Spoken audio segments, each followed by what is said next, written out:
y yo les voy a leer una frase. No te equivoques, soy una niña. O podríamos leerlo al revés, no te equivoques, soy un niño. Vamos a abordar la situación que viven algunos niños transexuales aquí en Euskadi y también sus familias. Nos lo van a contar en primera persona porque les queremos preguntar, ¿se nace transexual o es un periodo de tiempo que se puede, en el que se puede experimentar esto? Si hablamos de tiempo, ¿a qué edad se es consciente? ¿Se puede ser, y puede ser un tránsito distinto en cada persona? ¿Cómo se afronta en los colegios? ¿Está nuestro sistema educativo preparado? Y en las calles, ¿estamos nosotros preparados? ¿O se sigue hablando de tabúes? ¿Se sigue hablando, no sé si, de barreras que aún no estén superadas?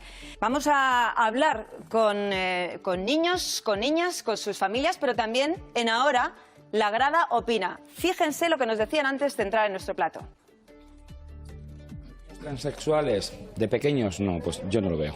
Yo no lo veo porque a edades tempranas no me parece que sea correcto, y cuando ya hay una edad donde pueden las personas tener una orientación más definida del tipo de sexo, pues yo creo que sí.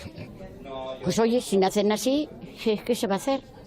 No van a ser los niños toda la vida desgraciados. Si a mí un nieto que sale homosexual o transexual o lo que sea, transexual no, porque ya se ha visto bien de momento, pero si sale homosexual, que todavía no sabes porque son de 14 y 16 años, pues si sale el que sea feliz de la manera que ha de ser. No lo entiendo, como es natural, yo no lo siento. ¿Cómo voy a entender si no lo siento? Las personas que lo sienten, pues tendrá que ser así. Quiero decir, lo mismo que respeto, pues una persona que sea esquizofrénica. No lo entiendo, pero lo es. Pues lo mismo me parece esto. Yo creo que esto desde luego no es una opción, es un capricho, es una cuestión de identidad. Y sí que la verdad me gustaría escuchar a los padres, a las personas que han pasado por ahí, porque tiene que ser algo muy duro y que si no lo vives no lo entiendes. Pues es lo que queremos hacer, ayudarles a entender esa situación que han vivido las personas que nos acompañan. Esas personas que hemos visto, la grada, está aquí en nuestro plato y veremos si a lo largo del programa van entendiendo, van conociendo, van poniéndose en la piel de quien ya nos acompaña. Voy a presentar a nuestros invitados de la tarde. Tenemos un grupo de expertos que nos van a ayudar a analizar todos estos elementos. Está Arkaitz Ibarzábal, que es abogado, Arratsaldeon, muy buenas tardes. Está Ana Ramírez, que es sexóloga, bienvenida. Y Aingeru Mayor, presidente de la Asociación de Familias de Menores Transexuales Crisalis Euskal Herria. Arratsaldeon, Aingeru. Me vais a ayudar porque vamos a hablar de muchos asuntos que son delicados, que quizás desconocidos para muchas de las personas que nos estén viendo ahora, pero quien mejor nos va a explicar de qué estamos hablando cuando hablamos de transexualidad infantil son las personas que voy a saludar ya. Me cojo la chuleta porque sois muchos. Tenemos a Nayane, Arratsaldeon. Nayane ha venido con su amacho, Nerea García. Arratsaldeon. Ha venido Leo también con su ama, con Mónica García. Arratsaldeon. Y ha venido Miquele y Luis, que son padre e hija. Bueno, pues aquí están ya, que ya les voy a adelantar que Miquele nos viene con dotes para hacer documentales, luego les cuento. Pero me gustaría antes de nada que me explicarais de dónde vienen vuestros nombres. Nayan, empezamos por ti. Yo tengo una amiga en mi clase, ¿no? Y pues de ese nombre yo estaba muy feliz con mi amiga, me gustaba mucho estar con ella. Y de repente pues un día me gustó, yo quería ser una niña y me preguntaron a ver cuál quería ser mi nombre. Y yo dije Nayane y me preguntaron por qué y yo dije pues ese porque me gusta mucho ese nombre. ¿Y es tu nombre? Nayane, un nombre precioso. Vamos contigo, Leo. Pues yo estuve buscando nombre durante bastante tiempo, pero los dos que más me gustaron fueron Leo y Mateo. Y Mateo se lo había pedido a mi hermana para su hijo, y bueno, pues Leo. Vamos, que vas con previsión, ¿eh? Sí. La primera. Por si acaso, y al final te quedaste con Leo. Bueno, vamos contigo, Miquele. Pues la verdad es que yo no estuve mucho pensando en mi nombre, es como una pequeña modificación del nombre que tenía antes. Y la verdad es que me gustó mucho porque era toque que faltaba. Bueno, pues aquí están y muy bien acompañados por sus padres. Nayane, voy a empezar por ti. Me decías, estoy muy nerviosa. No, tú estate tranquilísima. No sé si está más nerviosa Nayane o su amacho. Nayane, sí, dice que sí. Nayane tiene 9 años, es toda una pionera porque fue la primera menor de Euskadi en acudir a la unidad de género. Y hasta los 5 años, nos lo ha contado antes, bueno, se llamaba Nayer. Pero desde muy pequeñita tenía claro que ese era el nombre que le gustó y que quería jugar con muñecas. Y con quien quería estar era con las niñas. Nayane, sí. Sí, pero mis amigas, pues yo iba con ellas estaban jugando a la coma, ¿no? Yo iba al patio con ellas y no me dejaban jugar porque me decían que yo era un niño. No me dejaban jugar con ellas. Y tú eres una niña. ¿Y cuándo se lo dijiste? ¿Se lo explicabas? Sí, siempre se lo explicaba, pero no me entendían. ¿Cómo se lo explicabas? Diciendo, yo soy una niña, no me gusta que me tratéis como un niño. A mí me gustan las niñas y yo quiero jugar con vosotras, me gusta estar con ellas. ¿Y ellas qué te decían? Pues que no querían estar conmigo porque yo era un chico. ¿Se metían contigo? Sí. ¿Y cómo reaccionabas ante eso? Pues muy mal. Yo siempre cuando iba a mi madre me buscaba y yo iba llorando todos los días. Porque Qué duro. No me gustaba. Qué duro, Nerea. ¿Cómo se afronta eso? Pues lo que hicimos nos costó también mucho verlo. Ya también lo decía en el cole, nos lo decían nosotros. ¿Con cuántos años? No sabíamos qué pasaba, no sabíamos de esta realidad, ni idea.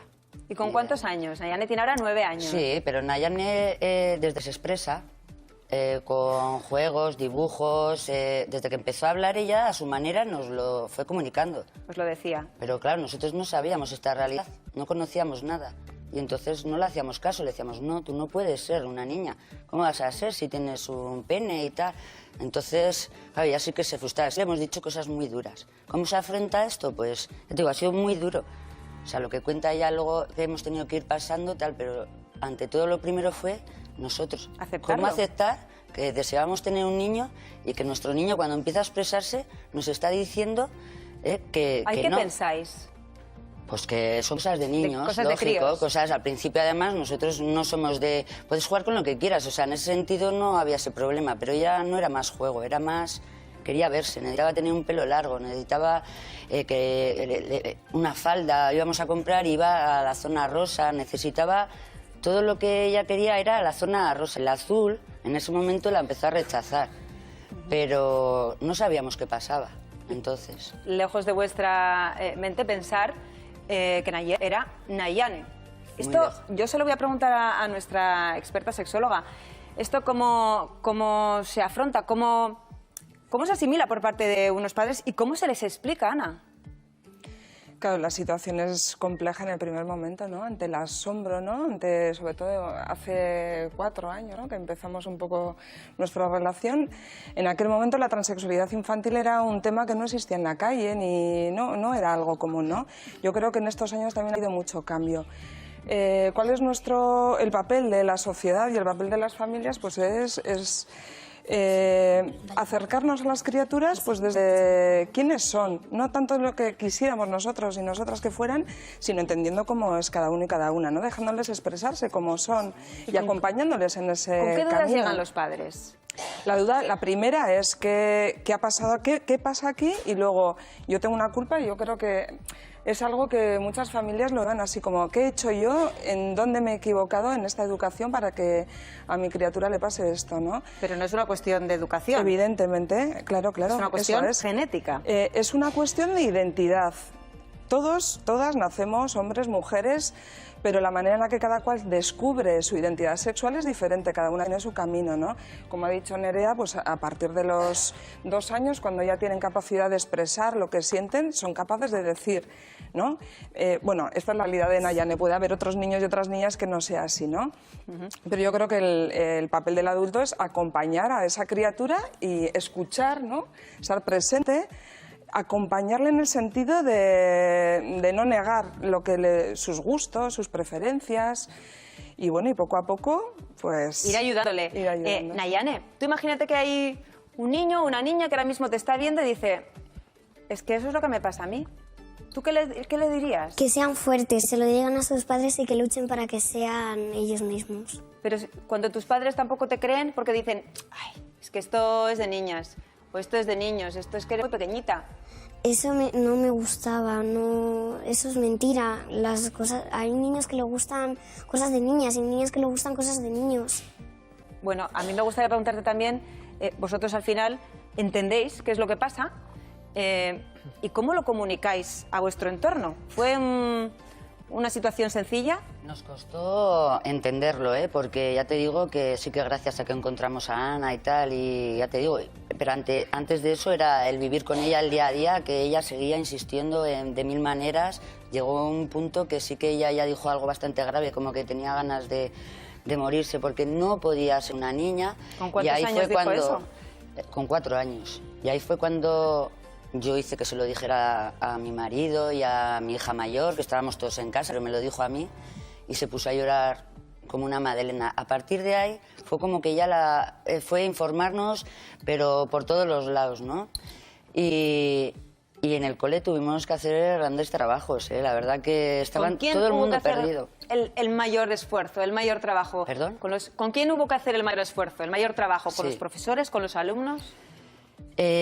Con los alumnos nada, absolutamente nada. Fue maravilloso y ¿Sí? luego si me dejas te explico un poco Claro, cómo lo hicimos, ¿no? por supuesto. Con los niños nada, fue fantástico. Con la profesora tampoco, porque sí que yo desde el principio era su nueva tutora que iba a tener y le dije que algo pasaba con mi niña, que, bueno, entonces mi niño, que me estaba pidiendo mucho rosa, todo para la zona rosa, pero ya veíamos que ya era más de lo normal, que ya en el tiempo no paraba.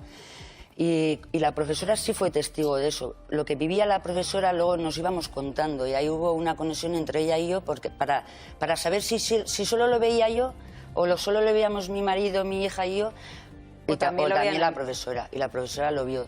Perfecto. Pero el colegio tampoco fue fácil. O sea, la profesora, tuvimos que ahí hacer un trabajo con la profesora, con dirección. Claro, en dirección pensaban que iban a ir todos los padres cuando supieran de esto, a porrearle la puerta, tirarle... O sea, miedos que habíamos superado nosotros, como padres, como hermana, como ella, miedos que habíamos superado a pensar que íbamos a salir a la calle. En el colegio nos los empezaron a transmitir otra vez, porque es que esto no puede ser, esto tal. Y claro, la necesidad nuestra fue ver que ella lo único que pedía, lo único que necesitaba es que todo el mundo la viera tal y como ella se veía. Porque los únicos que no lo vemos es el resto. Ella lo tiene claro o lo ha visto claro desde el principio. Y ahí cuando dices, ahora tenemos que volver a luchar, ¿se te cae el mundo encima? Oye, que sé que sacar fuerza te llevas disgustos, ¿no? Defraudas y dices, jolín y tal, pero como es tal la fuerza que te da tu hija de la lucha, de que tú vas a hacer todo lo posible porque sea feliz, tienes tanta fuerza que al final hablas con el corazón y como hablas con el corazón al final todos te entienden, ¿no? O sea, para nadie es agradable estas situaciones, ¿no? Pero no es agradable porque no las conocíamos. Claro. Porque si a mí me hubieran educado con esta realidad, no hubiéramos pasado todo eso que habíamos pasado. Una realidad desconocida. Tú me decías, si me dejas, te cuento cómo lo hicimos. ¿Cómo lo hicisteis? Pues una vez que ya preparábamos al profesorado un poco, dirección y tal, pues se nos ocurrió a la profesora Mila y a mí, que se nos ocurrió pues eso, que pues hacer un cuento para explicárselos a los niños, porque ya íbamos a dar el paso, ya no podíamos esperar otro verano más y tal. Y entonces la profesora escribió un cuento súper bonito de una niña que iba a un monte, pero decía mucho por qué no podía ser niña, pues porque tenía genital. Le decían todo lo que veía por el bosque, un enanito que salía, un árbol, un lo que sea, le decían por qué no podía ser una niña, porque no puedes, porque tienes el pelo corto, porque tienes pene, porque tienes voz de chico. En el cuento ella quiso expresar eso y nos dimos cuenta, madres que ya estábamos en ello, pues Eva Witt, que fue fundadora de Crisalis Estatal, ¿no? Que fue la fundadora, y unas cuantas madres que nos conocimos, pues les conté el cuento y les pareció que era un poco, que marcaba algo que no era así, que lo que somos está aquí. Y sin más, me senté mirando a Nayane y escribí así rápidamente. ¿Y lo escribiste? Escribí rápidamente un poquito, en resumen, en lo que estábamos pasando y a quién se lo estábamos contando. Eran niños, entonces, de 5 y 6 años. Y entonces es cuando escribes ese cuento. Escribimos el cuento, la profesora pone fotos, o sea, se hace un cuento bonito, ¿no? Muy bonito, pero era eso, el principal. Para poder contarle el cuento a los niños, tuvimos que hacer una reunión con los padres de ambas clases, ¿no? De A y de B, porque son con los que ella trataba más. Y ahí, pues, les contaron... Bueno, perdón, que se me ha ido. Hicimos un encuentro con los padres 2 días antes del cuento. ¿Cómo fue ese encuentro? Pues mira, íbamos muy nerviosas, Ana también me acompañó, estuvo la profesora, estuvo directora también incluso, y la verdad que los padres se sorprendieron bastante porque no imaginaban, pues no se imaginaban, sí que veían cosas pero no imaginaban, ¿no? Y hicimos la reunión, fue de 1 hora más o menos así de duración, simplemente contando lo que estaba pasando con Nayane, lo que nos venía contando desde que empezó a hablar, ¿no? Y entonces, bueno, fue, la verdad, la intención era, yo sí que dije bien claro, o sea, no se trata de que entendáis, o no quiero que comprendáis todo el mundo, que podáis entender lo que está pasando, pero sí pido, por favor, respeto hacia mi hija, porque no iba a tolerar nada de insultos. Cuéntame, de repente un día es Nayer y otro día es Nayane, de un día para otro, y ahí no pasa nada. Hablamos con los padres para cuando fueran los niños a contar que de repente Nayer ya no era Nayer sino Nayane, hablamos con los padres y ya a los 2 días, el 31 de mayo, Mila, que era la profesora, leyó el cuento a las 2 clases. Ahí yo no estuve, eso igual lo podía contar un poco más Nayane, pero sé que acabaron los niños muchos emocionados, llorando, muchas niñas decían, yo ya lo sabía, ya la veíamos, mira ya qué contenta está Nayane, mira cómo se sonríe. Sí. Bueno, Nayane ahora se sonríe afortunadamente y me alegro mucho por ello, pero permitidme un segundito porque está aquí Ghislaine, lo he dicho bien, ¿verdad? Arratsalde, muy buenas tardes. Ghislaine es la hermana de Nayane. ¿Tú cómo afrontas esta situación? ¿Tú cuando le veías a Nayane diciendo, pidiendo, yo quiero ir vestida de rosa, yo soy una niña? Bueno, pues... ¿Qué le dices? Yo al principio, a mí me pilló con 15, 16 años más o menos. Y pues yo al principio no entendía, porque era como algo surrealista para mí que no llegaba a entender. Y nada, llegó... A mí se me hacía muy duro porque al final mi hermana íbamos al mismo colegio y... me daba vergüenza, sinceramente, me daba vergüenza a la hora de llegar al colegio con mi hermana, cuando había sido un chico, de repente llegar como una niña, pues era como... No lo podía tragar y pues... Pero tú le sacabas la cara.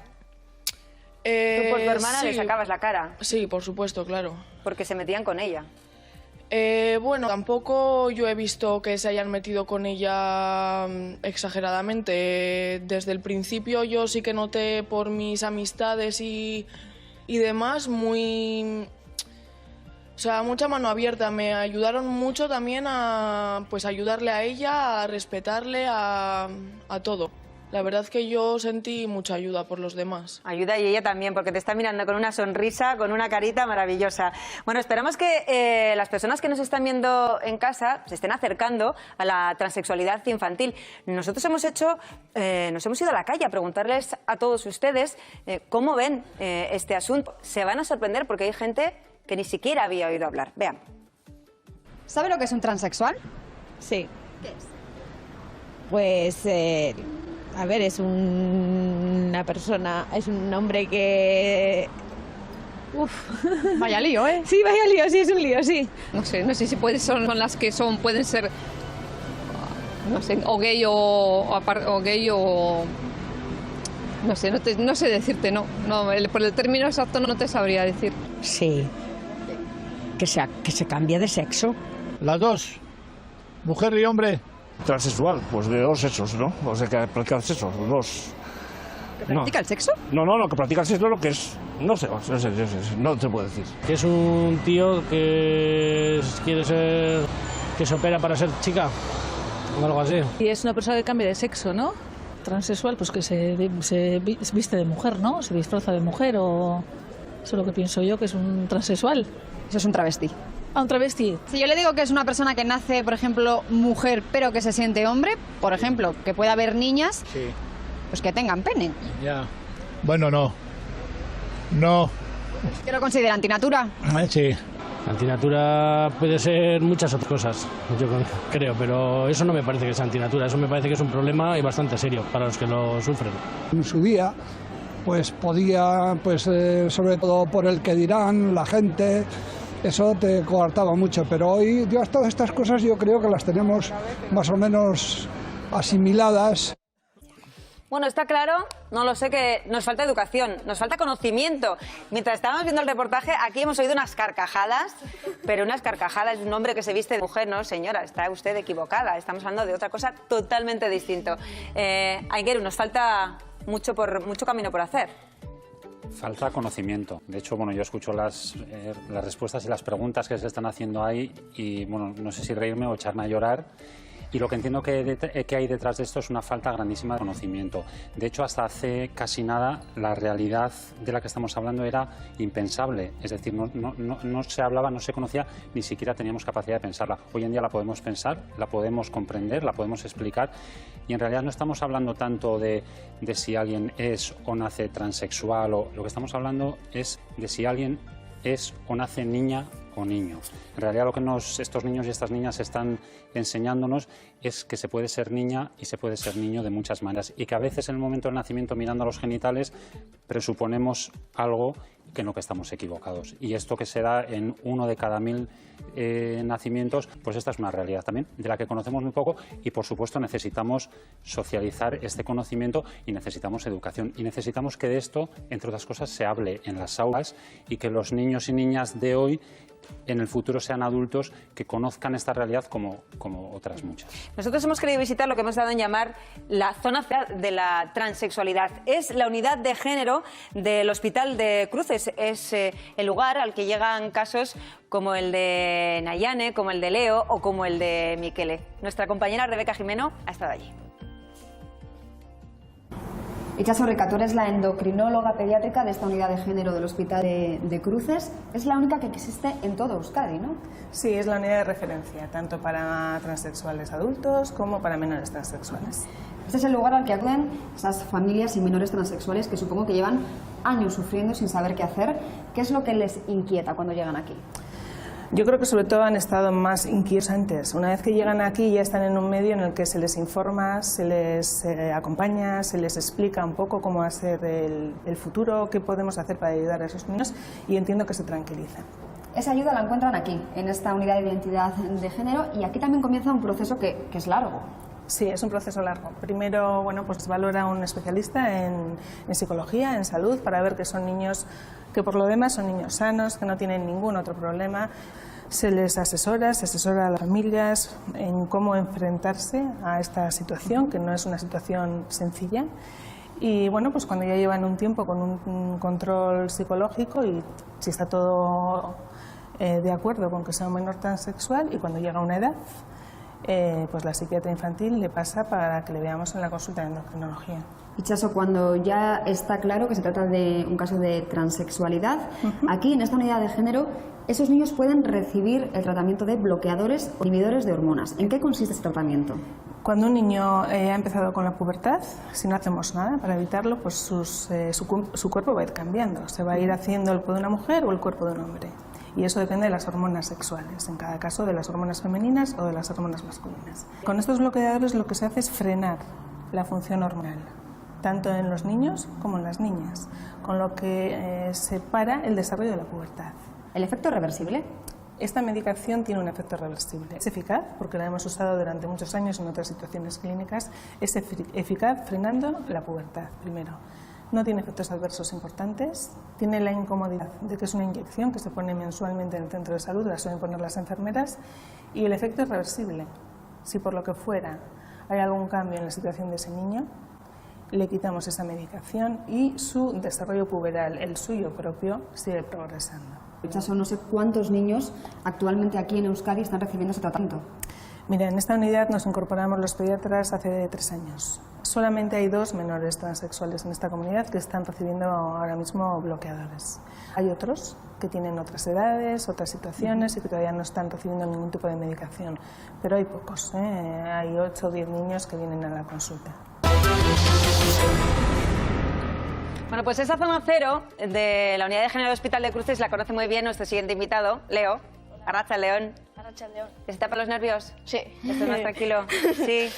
Que me decían, es que mira, me voy a acercar un poco porque, hija, entre que no oigo bien y que estoy muy lejos, me voy a poner por aquí, si te parece. Bueno, voy a presentar a la gente que nos está viendo en casa. ¿Quién eres tú? ¿Quién es Leo? Es el primer niño vasco tratado con inhibidores de la pubertad, que es lo que nos han estado explicando en este reportaje. 12 años, ¿verdad? Sí. No me equivoco. Cuando tenía solo 6 años, le preguntó a su madre, mamá, ¿y yo por qué me llaman Anne? Porque yo Anne no soy. ¿Y qué es lo que le cambió la vida? Nos ha dicho. Con 10 años vio un documental. Sí. Leo, ¿qué había en ese documental? Pues era un documental que se llamaba El sexo sentido y iba sobre la transexualidad. Y cuando lo vi, pues no tardé ni un caso en decirle a mi madre, oye, mamá, que esto es lo que me pasa. Eso fue a raíz de ver el documental, pero antes, ¿tú tenías dudas? Tú decías Bueno, que yo no soy no sabía niño. muy bien que existía. Y entonces, pues... Pero yo siempre he estado con los niños, siempre he estado... O sea, no sé, siempre he decantado más por las cosas de niños. Tú no sabías que existía, pero a ti algo te pasaba. Sí. Decías, yo, Anne, no soy. ¿Y cómo se lo haces saber a Mónica de una manera? O sea, dices, yo en cuanto vi el documental dije, eso es lo que me pasa a mí. Pues la verdad es que ella sabía más que yo, porque ella fue la que me puso el documental y todo, y ella ya se había informado mejor. ¿Tú sospechabas algo? Sí, la verdad es que sí. ¿Cuándo empiezas a sospechar? Bueno, la verdad es que el tema de la transexualidad es algo también, pues como dicen un poco, como han hablado todos, ¿no? Que es algo que no se conoce. Yo conocía a personas transexuales adultas, pero es verdad que pensaba que era algo más en la línea de la homosexualidad. Es decir, cuando uno llega a una etapa de la adolescencia o cuando ya empieza a tener ese tipo de sensaciones un poco, pues entonces se podría llegar a definir, ¿no? Entonces, ¿Y tú qué pensabas, que era gay? Yo la verdad es que pensaba que era homosexual. De hecho, recuerdo una conversación con una amiga mía en Madrid, pues cuando Leo podía tener tranquilamente 4 añitos, una cosa así, ¿no? Y yo les comenté, pues el fin de semana que viene voy a venir con mis hijas, Nagore, que es la mayor, y les decía con Anne, que le decía que apunta a muchas maneras. Además me acuerdo que les dije que pensaba que era lesbiana, si no es que es transexual. O sea, yo ya en ese momento, sí, no conocía la posibilidad o que a lo largo de la infancia uno pudiera sentirse del sexo opuesto al que se le había diagnosticado o se le había dicho que era al nacer. Y entonces lo que estaba era como muy atenta. La verdad es que estaba muy atenta a todas sus exigencias. Para empezar, Leo, tú decías, es que no sé lo que me pasa. ¿Cómo voy a explicar lo que me pasa si no lo sé yo? ¿En el cole qué es lo que ocurría? ¿También tenías la misma sensación? No, en el cole la verdad es que pues me da un poco igual porque yo siempre estaba jugando al fútbol con todos los amigos y bueno, pues entonces en el cole era como que siempre estaba más con los chicos y como jugaba al fútbol, pues casi... ¿Tú al fútbol? Sí. Tú lo tienes muy claro ahí. A mí dejarme jugar, aunque sea Anne, me da igual, yo quiero jugar al fútbol. Es más, y solo ponían una sola norma para jugar al fútbol. Si juegas hoy, juegas todos los días del año. Ahí estás. ¿Ahora has cambiado de equipo? Sí. ¿Ahora has cambiado de equipo? Sí. Oye, hay gente que dice, ¿y ahora dónde se cambia en el vestuario? Pues, ¿Te lo han puesto fácil? Bueno, pues ahora lo que hacemos es como pues para gimnasia y así, lo que hago es me voy yo 5 minutos antes a la ducha, me ducho, salgo y ya me voy antes que ellos al patio. Bueno, y tú, ahora, Leo, tú llegas a tu clase y no hay ningún problema. Todos los niños, todos tus compañeros, tus compañeras, eres un niño más de la clase, pero hasta llegar ahí, no sé si ha tenido que llover y llorar mucho. Un poquito. Un poquito. Un poquito. Un poquito, sí. Pasó unos meses un poco duros, que de hecho fue un poco el detonante de, pues también un poco como Nerea con Nayane, ¿no? Nosotros siempre hemos dejado ser. Con respecto al fútbol voy a contar una pequeña anécdota porque sí, adelante. Sí, cuando él cambió de colegio en cuanto empezó primero de primaria y yo recuerdo que hasta esa fecha siempre ha habido con uniforme. con su faldita y tal. Y recuerdo que el primer día iba vestido con su equipación del Barça que le había regalado su amoñi y llegó a casa muy disgustado porque decía que no podía jugar al fútbol, le decían que no podía jugar al fútbol porque era una niña. Y entonces llegaba muy enfadado, ¿no? Y de hecho el tercer día me llamó la profesora y me dijo que había intentado pegar a algún niño porque no le dejaban jugar al fútbol. Él no comprendía cómo... ¿Por qué? ¿Por qué, no? ¿Por qué? Si yo hasta ahora he estado jugando al fútbol y he vestido como me ha dado la gana y tal, ¿cómo es que ahora llego a un sitio nuevo y me marcan esta diferencia? Que te sacan de tus casillas, Leo. ¿Y tú ahí qué haces? Momento zen. Voy a estar tranquilo y voy a explicar lo que pasa aquí. Sí, y al final pues conseguí que me dejaran jugar al fútbol. Ay. Bueno, pues que sepáis que hay mucha gente que os está viendo, que ya tiene una edad, y me voy por aquí a hablar con Ares. Arratsaldeon, Ares, muy buenas tardes. Que tienes 44 años. Sí. Me has dicho, no lo digas, se me ha escapado. Bueno, se me ha escapado. ¿Y hace cuánto que dijiste al mundo, hola, yo soy un hombre?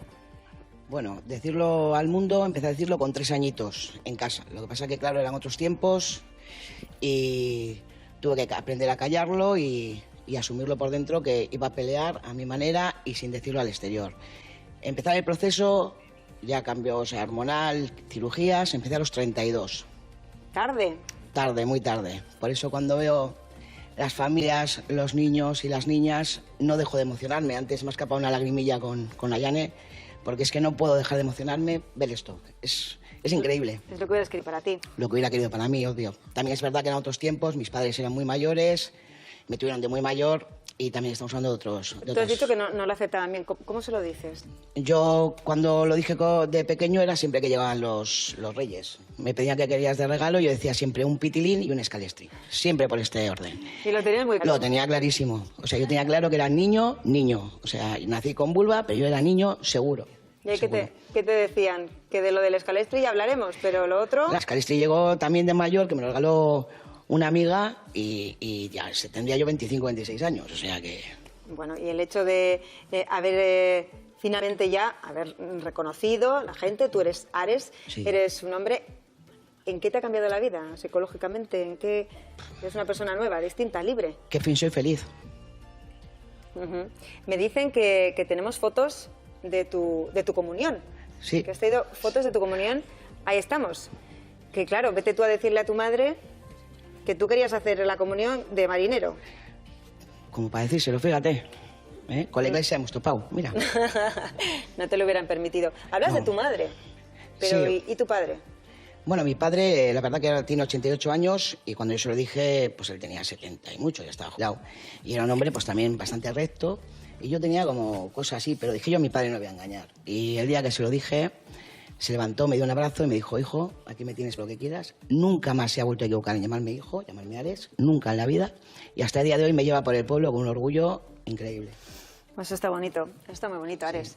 Mira, antes de entrar al programa, hemos preguntado a algunas de las personas que nos acompañan en nuestra grada, pues qué es lo que opinaban y qué conocimientos tenían de la transexualidad, también de la transexualidad infantil. Y yo le voy a preguntar a Iñaki. Iñaki, decías que no lo entendías, que igual necesitabas que te ayudaran. ¿Estás entendiendo algo más? ¿Estás metiéndote en la piel de estas personas, de estos niños? Coge el micrófono, por favor. Eso es. Entender me parece que es casi imposible. Si no se siente, me parece casi imposible. Admitir sí. Comprender un poco más, quizá también. Pero lo demás, entender, hasta ahí no llego todavía. Meterte en la piel de estas familias que Sí. dicen, Sí, sí, oye, sí, es que me encuentro Eso con que sí, mi niña y de 4 años... Admirarles también. Sí.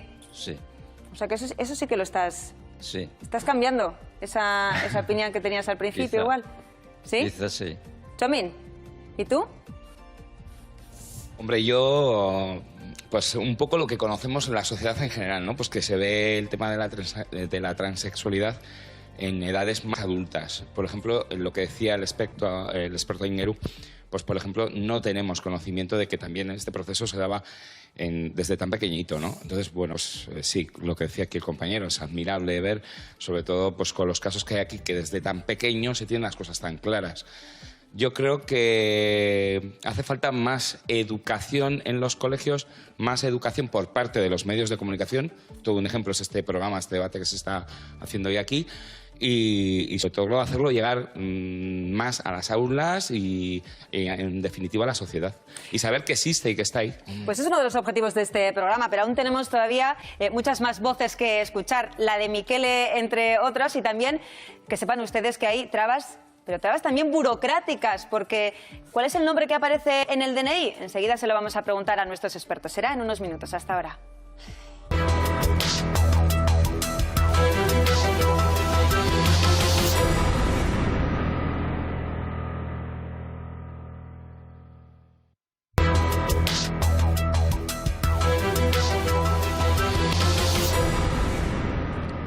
Y 42 minutos de la tarde, estamos aquí ahora hablando sobre la transexualidad, sobre todo nos centramos en la transexualidad infantil y estamos aquí conociendo historias muy bonitas, como la de Nayane, como la de Leo. Enseguida vamos a conocer la historia de Miquele, pero no todas las historias terminan bien, no todas. Les voy a contar la historia de Alan. Alan hubiera cumplido esta semana 18 años, pero debido a la presión por su transexualidad, decidió quitarse la vida. Y estamos hablando con Esther Albert, que es su madre. Esther, muy buenas tardes y gracias por atendernos. Buenas nit, Gabón. Buenas nit. Un año da para pensar, para analizar, y yo te pregunto si con la vista atrás piensas que la muerte de tu hijo se podía haber evitado. Yo creo que sí. Se podía haber evitado porque durante mucho tiempo se veía venir. Desde hacía mucho tiempo que se veía venir, en muchos sitios, en la sociedad, en la escuela, en los ingresos, en muchos sitios. ¿Por qué dices que se veía venir? ¿Qué es lo que pasaba? Porque Alan llevaba mucho tiempo con depresión y era como anunciando que él estaba mal y lo iba anunciando y lo iba diciendo. ¿Vosotros cómo asumíais lo que os decía, el sufrimiento que estaba padeciendo? ¿Cómo intentabais ayudarle?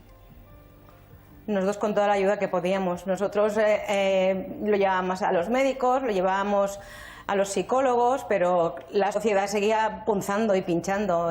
Instituto que iba o el lugar que iba, y su transexualidad desde hacía mucho tiempo que le iban marcando. Íbamos a una tienda y él preguntar, ¿pero tú qué eres, chico o chica? Y ir por la calle y mirarle como si fuera un bicho raro. Y esto iba marcándole desde los 14 años que hizo el tránsito hasta los 17 que se quitó la vida. ¿Ese era su día a día? ¿Así? ¿Tenía que soportar? A ver, día a día en los institutos. ¿En el centro escolar? Sí, más que en los centros escolares es cuando empezó la ESO, al final de la ESO. Desde los 14 años. Lo que pasa que él lo estuvo callando, no lo supo dirigir a los demás, no lo explicaba, ni a sus mejores amigos, ni a la familia, él se lo calló mucho. O sea, bastante difícil era para él tener un rompecocos en la cabeza, como decir, ¿qué me está pasando? Como para ir explicando qué le estaban haciendo. ¿Y a vosotros os lo preguntaba? ¿Qué es lo que me pasa? ¿Cómo puedo abordar esta situación? No nos lo preguntaba. ¿Se lo callaba también? No, que va, no nos lo preguntaba. Que va. ¿Vosotros acudís? No nos preguntaba. ¿Vosotros acudís a Crisalis, a esta asociación? Sí. Cuando ya llevábamos tiempo en el hospital clínico con el tema de los transexuales, fuimos a Crisalis porque en un programa de televisión, de la televisión catalana, vimos Crisalis, y a la que vimos Crisalis en el programa dijimos, aquí es donde tienen que ayudar a mi hijo. Aquí es donde vimos la luz. Fue el programa y estuve 1 hora y pico hablando con Natalia de Crisalis. Y ahí vimos la luz. Y de hecho, Alan estaba súper contento con Crisalis. ¿Y nosotros seguimos estando en Crisalis. ¿Y qué es lo que se torció? Bueno, torcido llevaba mucho tiempo, porque ya se metían con él desde que empezó a descubrir que le gustaban las chicas, que si marimacho de mierda, que si lesbiana de mierda, que insultos. Y luego iba recuperándose, tenía mejoras y luego se volvía a recaer. Pues supongo que en el último instituto que estuvo, pues se meterían con él porque querían saber qué es lo que era un transexual. Querían saber qué más había. Esther, ¿y vosotros, después de la muerte de Alan, habéis hablado con algunos compañeros de Alan, de esos centros? No sé si alguien os ha pedido disculpas. En los centros, no. Nadie nos ha pedido disculpas. ¿Tú crees, Esther, que...? Y con los... Perdona. No, te decía que nadie... No, continúa, que nadie os había pedido disculpas, ni compañeros ni profesores. No, compañeros con compañeros, los compañeros que querían a Alan vienen mucho a casa, están por nosotros. Los compañeros que se supone que le hicieron daño, dicho por Alan, dicho por amigos, no sabemos ni quiénes son. O sea, ni quiero ponerles nombres, no quiero conocer, no quiero saber nada de ellos. Pero es que no son de este instituto, son de este, del otro, de la calle, Yo creo que fue ya un cúmulo de gente que se metió tanto con él. Yo lo dije ya desde un principio, cuando ya supimos lo de la muerte de Alan, que lo de mi hijo fue un asesinato social. El poco a poco, hoy este, mañana el otro, y en su última época, en el último instituto, porque fue este instituto, porque podía haber sido otro, porque gente que se metía con él y con los transexuales y con la gente que es gorda, con la gente que es flaca, con la gente que es alta. Gente de así hay en todos los sitios, en los trabajos, en los institutos, gente que tiene ganas de meterse con el pobre, con el vulnerable, con el débil, gente así en todos los sitios. Así es. Y Esther, siempre pueden con el pobre y con el débil. te voy a dar las gracias por participar en nuestro programa, por ahora, y por tu valentía. Y no solo las gracias, te voy a dar un beso y un abrazo fortísimo. Un beso. Muchas gracias. Bueno, aplauso que... La verdad es que ojalá que esto no tenga que volver a ocurrir, porque cuando escuchas esos testimonios dices, qué duro tiene que ser para familias como la vuestra. Me voy a acercar aquí porque sigo sin oírte. Miquele ya me sonríe. Miquele, ¿qué tal estás? Bien. ¿Bien? Bueno, voy a presentar a la gente que nos está viendo en sus casas. Tienes 16 años. Sí. 16. Cuando nació os dijeron a vosotros, pues nada, que habéis tenido un niño. Pero cuando ella empieza a hablar, ¿qué os dice? Pues nos dice pues que, bueno, nosotros empezamos a verlo porque a ella pues le gustan más, igual, juegos más asociados a los que son de niñas y tal. Y bueno, a veces lo dicen de una manera, bueno, probablemente nos lo digan siempre diciendo, pues yo soy una niña, ¿no?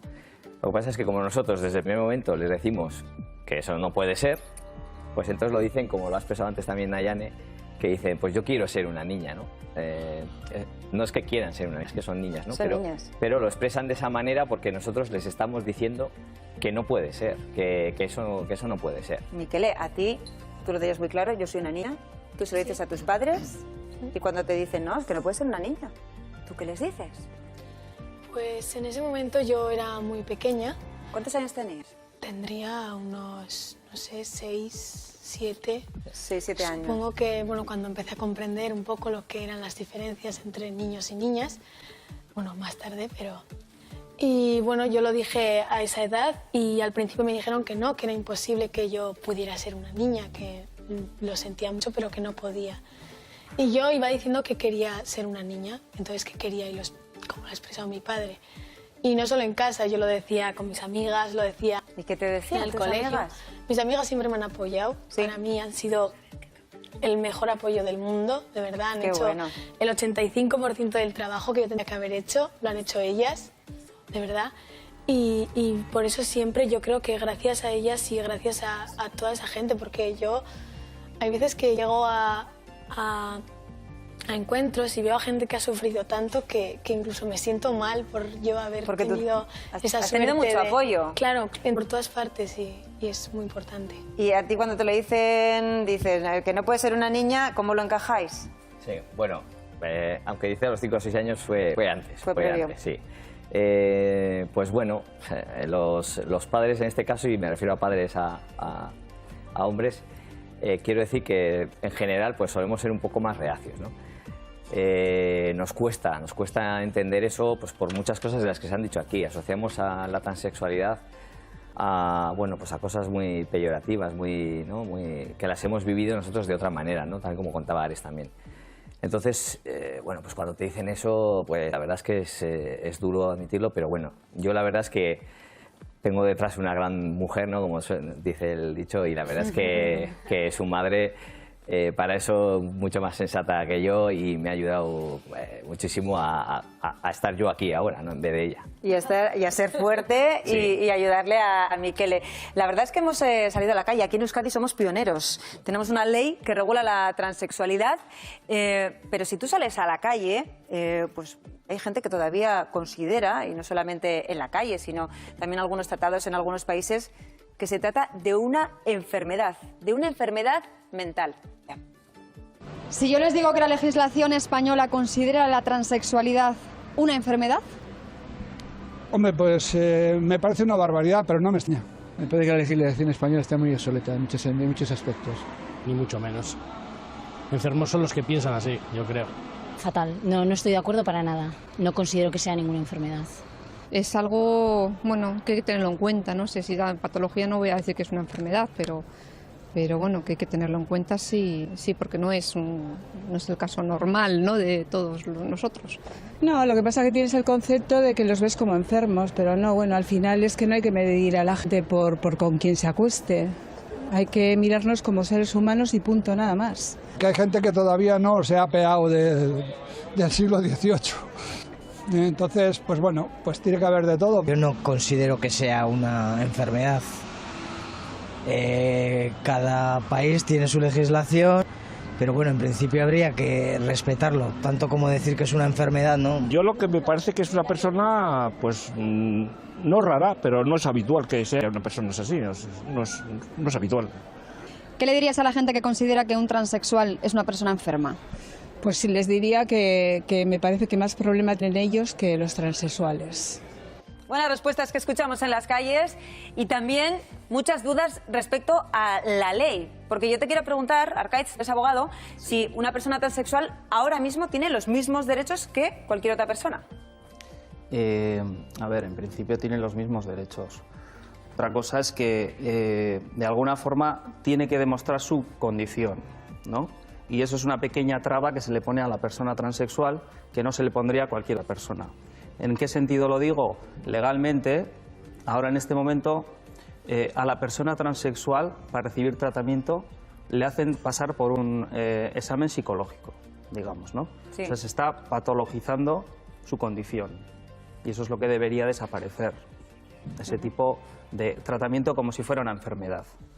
Claro, se trata, tú lo dices, como si tuviera una enfermedad, pero burocráticamente, antes lo decía, puede resultar muy problemático que tu aspecto, que tu identidad sea una y tu nombre sea otro en el DNI. ¿Qué es lo que hace falta para cambiar el DNI? Sí, bueno, lo que se trata de cambiar la mención registral del sexo, digamos, ¿no? Entonces, hay que pasar por un trámite que establece unas condiciones, ¿no? Hay que ir al registro y decir que quieres cambiarte el sexo. Bien, pero ahí no termina todo. Se establecen, es una ley a nivel del Estado, y se establecen dos condiciones principales. En primer lugar, que es un examen psicológico, digamos, lo que estábamos comentando, y luego se exige 2 años de tratamiento de terapia hormonal. O sea, va todo en la línea de lo que estábamos comentando. Se les trata como enfermos y, por tanto, pues, primero que demuestren que realmente tienen esa identidad. No se respeta su derecho a la determinación de la identidad sexual. Ese es el problema. Es duro, además de todo lo que están pasando, de lo que han pasado en algunos casos en casa, no ha sido el caso de Miquele. Y otra cosa, todas las trabas que luego hay que pasar. Sí, adelante. Estaríamos hablando de que solo se reconoce a los mayores de edad. Quiero decir, estos críos, por ejemplo, no tendrían esa opción. Directamente, legalmente, ya quedarían excluidos de eso. La mención de sexo a partir de los 18 años.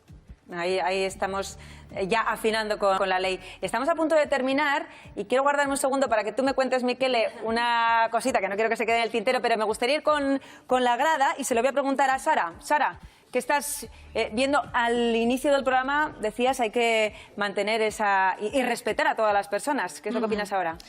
Pues la verdad me quedo con la boca abierta de ver sobre todo a los padres. Yo también me he emocionado al escuchar a la Peque.